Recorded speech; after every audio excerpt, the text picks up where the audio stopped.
beautiful, so elegant, just looking like a wow. Just looking like a wow. Bollywood থেকে ঢালিউড এখন সর্বত্র আলোচনার কেন্দ্রবিন্দুতে মেগাস্টার শাকিব খানের নতুন সিনেমা প্রিন্স।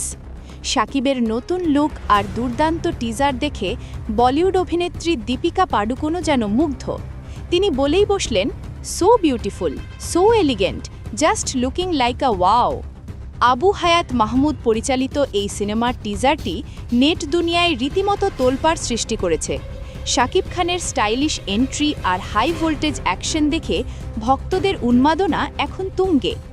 ঢাকাই সিনেমার মেগাস্টারকে এমন বিধ্বংসী অবতারে আগে কখনো দেখা যায়নি। আসছে ঈদুল ফিতরে সিনেমাটি মুক্তি পাওয়ার কথা রয়েছে। বলিউড ডিভার প্রশংসা আর ভক্তদের ভালোবাসা সব মিলিয়ে প্রিন্স যে এবারের ঈদের বড় ধামাকা হতে যাচ্ছে তার বলার অপেক্ষা রাখে না।